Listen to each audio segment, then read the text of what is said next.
At the beginning of the movie, a Chinese ship cruising the Indian Ocean is attacked by Somali pirates. Luckily, Special Ops soldier of the Wolf Warrior Brigade Leng Feng and his team were aboard the ship and fought back. Leng jumps off the ship and engages the pirates in a hand fight underwater and wins. In the next scene, Leng and his team bring back one of their fallen comrades' ashes home to his family. There, they find his mother pleading with the owner of a real estate company trying to demolish her son's house. Leng halts the machines surrounding the house, and they proceed to respectfully hand over his ashes to his grieving mother. Insensitively, the real estate owner interrupts this and tries to attack the soldiers. The police are called in the ensuing chaos and tell the soldiers to stand down. The soldiers comply until the real estate owner threatens the lives of the fallen comrade's family, promising to make them wish they were dead, which enrages Leng into attacking the man and killing him. Following the incident, Leng is delisted from the military and imprisoned for 2 years before being sent to a war-torn region in Africa. There, he works security for a freight company and assimilates into the society easily. He is well-liked, respected, and even has a young godson, Tundu. He also enjoys spending his after-hours with them, as it soothes his loneliness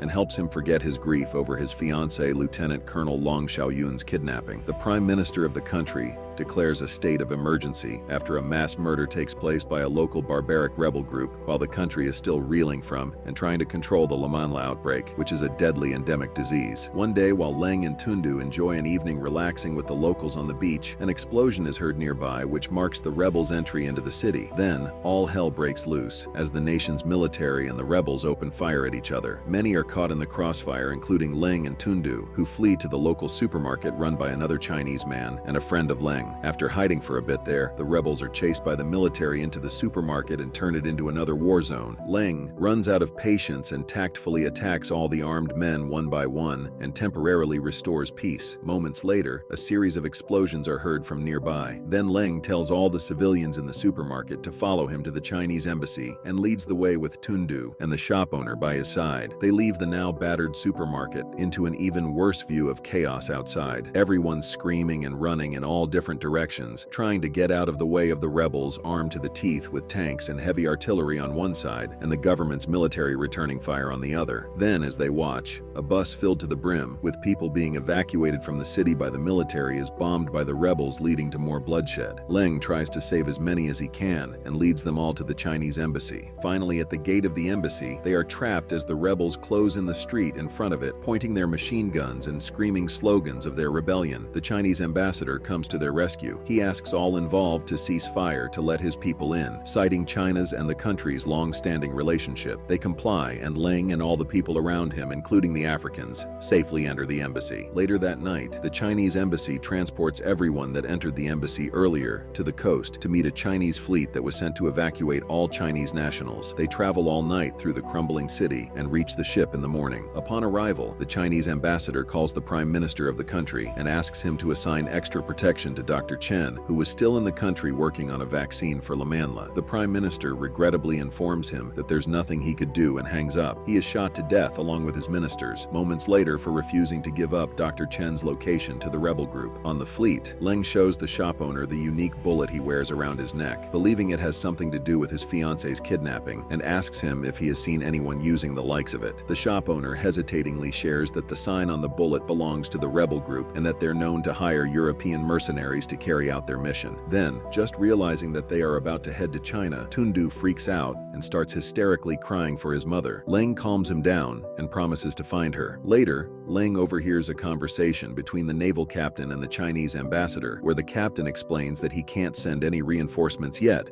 without UN authorization, even though the ambassador begs him to consider the Chinese lives still left behind at the Chinese factory in the city, and of course Dr. Chen. Leng then volunteers to take the task of rescuing all those people without heeding the warnings that he will have no support and not even weapons from the military. On the other side of town, Commander Big Daddy, the head of mercenaries, gets an order from the head of the rebels to find Dr. Chen as soon as possible, and he sets out to carry out this mission, armed with multiple heavy-duty artilleries and tanks. Then he sends his men to the hospital. hospital. Leng drives back to the city and decides to first look for Dr. Chen and makes his way to the hospital where the mercenaries had arrived earlier and have started wreaking havoc. They order everyone on their knees and demand to know which one of them is Dr. Chen while threatening their lives. This goes on for a while until a brave young doctor speaks up claiming to be Dr. Chen. The mercenary tries to check if it was true, but is interrupted by a man screaming that she's not Dr. Chen, but Dr. Rachel. The fuming mercenary shoots the man and proceeds to shoot Dr. Rachel, but is again interrupted as the real Dr. Chen attempts to stab him from behind, which prompts one of the guards to shoot the doctor. Leng drives his car through the window and comes flying in. He dismounts and goes around disarming and knocking out the mercenaries. He then gets to Dr. Chen, who tells him in his dying breath to look after his daughter, Pasha. Dr. Rachel, with Pasha in hand, runs to the car and starts it. Leng takes a weapon from one of the fallen mercenaries and shoots at the rest of them. He then gets in the car still shooting out, and Dr. Rachel drives them out. The mercenaries collect themselves and follow them in multiple vehicles, and a horrid car chase along the narrowest roads begin. They drive for a while, almost getting caught multiple times, but manage to escape and drive out of the city to the Chinese factory. During the drive, Leng reports everything to the naval captain, who informs him that military aid is en route from China, but that in the meantime he is still basically on his own. He adds that the fleet can only stay there for 18 hours more, and hopes they can make it back there in time. Then Dr. Rachel notices a cut in his arm and is terrified, thinking he might have gotten it at the quarantine area at the hospital, which increases his risk of contracting the deadly illness. She cleans the wound before dressing it and tells him to watch out for the signs and symptoms. After some drive, they get to the Chinese factory, which is guarded by armed men. He gets out of the car, walks to the gate, and declares that he is there to rescue them. The owner's Zhuo Yifan emerges from inside and confronts him,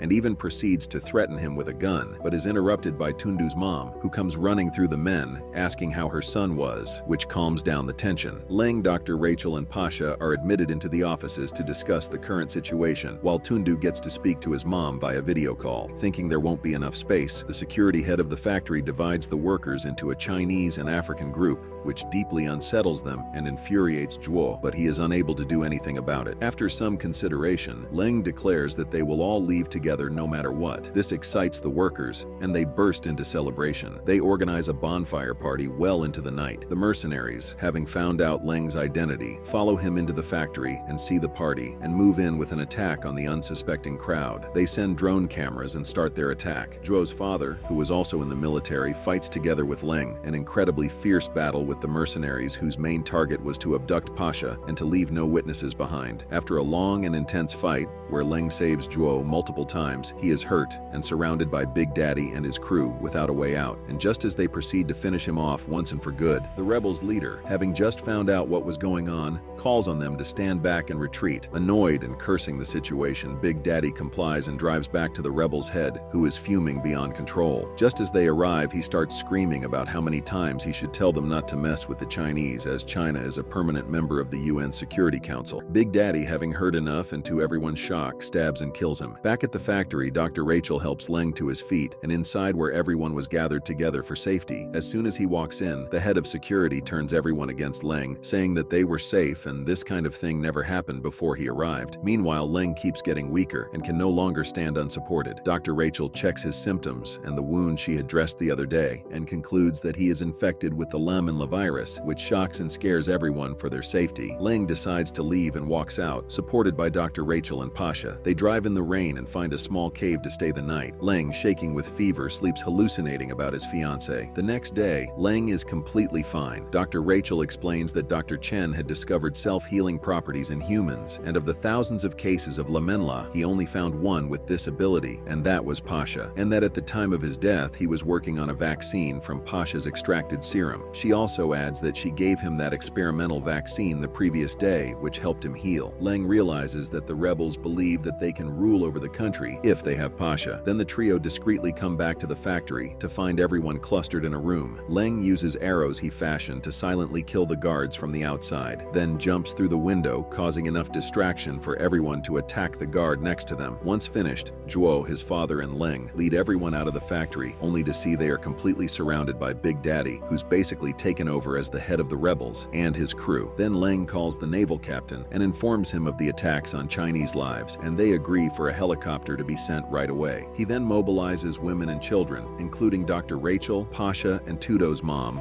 board the helicopter, which is attacked moments after its takeoff and crashes, but without casualties. Everyone gathers to help the survivors out of the crash and so are easily spotted by Big Daddy's crew. Thereafter, an excruciating battle ensues involving tanks and heavy artillery. Joe, his father, and Leng lead the response and give everything to keep the civilians safe. Leng films the ordeal and sends it to the naval base, which uses it to get authorization from the UN and launch missiles that destroy the rebels' army. Big Daddy is spared and shoots at Leng, who recognizes the type of bullet as it lands in his bulletproof vest as the one he's been looking to identify. Enraged and with revenge on his mind, he kills him. Moments later, convoy cars are sent for them to take them to the UN camp. On their way there, they pass through a war zone safely, flying their Chinese flag. They are received by an excited group of people, including the ambassador and the captain. And with that, the movie ends. We hope you enjoyed our video.